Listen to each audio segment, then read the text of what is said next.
આપણા ગુજરાતીઓમાં છે ને એક કહેવત છે, જમીન એ રોકાણની પણ જીવનની ખાતરી છે. અને આજે હું તમને કહું કે કેમ એ કહેવત એકચ્યુઅલી સાચી વાત છે. અને એટલે જ મારા જે ગુજરાતી ભાઈ બહેનો છે, જે મારા ક્લાયન્ટ છે, એ દુબઈમાં ઇન્વેસ્ટમેન્ટ કરતા પહેલા એ લોકો અપાર્ટમેન્ટમાં નહીં પણ વિલામાં એ લોકો પૈસા રોકે છે. આજે હું તમને બે એક્ઝામ્પલ આપીશ, એનું લાઈવ એક્ઝામ્પલ આપીશ.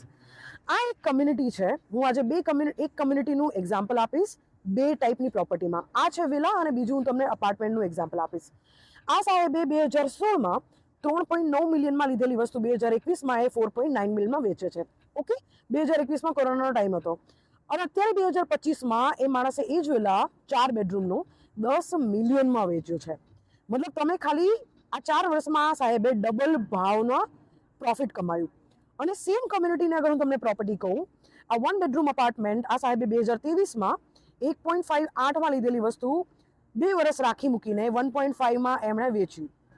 મતલબ જ્યારે કેપિટલ એપ્રિસિએશનની વાત થાય તો અપાર્ટમેન્ટ ઓલવેઝ થોડું ડેપ્રિશિએટ થાય અને વિલાસ તમે લેવા જાઓ તો ઓલવેઝ અપ્રિશિએટ થાય, કારણ કે જમીન એ બહુ લિમિટેડ છે આખા દુનિયામાં. સો ડેફિનેટલી અગર તમારા પાસે ચોઇસ હોય કે લેન્ડ લેવું કે પછી વિલા લેવું, always go for a land and plot. અને તમારા પાસે ઓપ્શન હોય કે વિલાસ એન્ડ અપાર્ટમેન્ટ લેવું તો ઓલવેઝ ગો ફોર વિલાસ. અને એટલા બી પૈસા ના હોય તો ગો ફોર ટાઉન હાઉસીસ.